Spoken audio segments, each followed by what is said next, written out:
आता खबरो विस्तारान। एलईडी फिशिंगाचेर बंदी घालून केंद्र सरकारान माफिया राज्याचो अंत केला म्हण केंद्रीय मंत्री राजा मोहनजी उलयल्यात। एक्वा मेगा फिश महोत्सवात वांटो घेवपाक शेनवाराक केंद्रीय मंत्री राधा मोहन सिंग गोंयांत आयिल्ले। आरडेक्स गोवा खातीर वास्कोच्यान जॉन डिसिल्वा।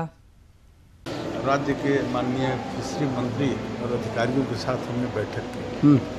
तो गोवा सरकार को तो पहले मैं इस बात के लिए बधाई दूंगा कि पिछले 3 वर्षों के अंदर इनलैंड फिशरी में काफ़ी बढ़ोतरी हुई और मैरीन फिशरी में भी जो वृद्धि दर है वो बहुत अच्छा है।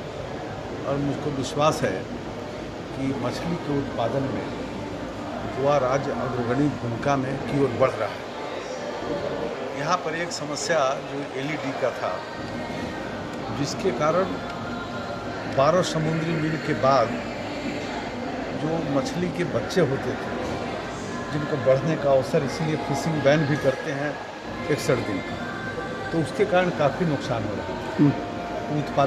उत्पादकता कम हो जाती थी। तो उस पर भी गोवा सरकार के आग्रह और कई राज्यों की ओर से आग्रह था। इसके कारण कुछ लोगों को तो लाभ होता था, लेकिन जो मछुआरे थे, ट्रेडिशनल मछुआरे, जिनकी बड़ी संख्या, उनको बड़ा नुकसान होता था, तो उसको भी अब बैन कर दिया है।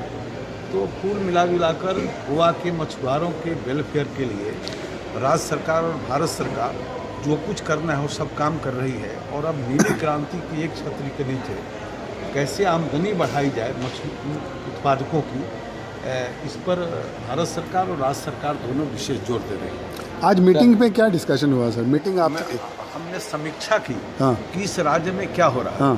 उस समीक्षा के अंदर जो बात आई कि मैरीन फिशरी और इनलैंड फिशरी के अंदर जो वार्षिक वृद्धि दर है 3 वर्षों से, वो काफ़ी तेज हुआ है। हाँ।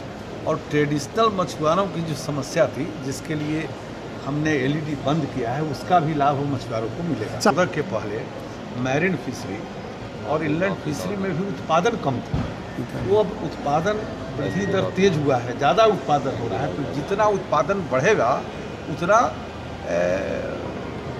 रेट कम होगा।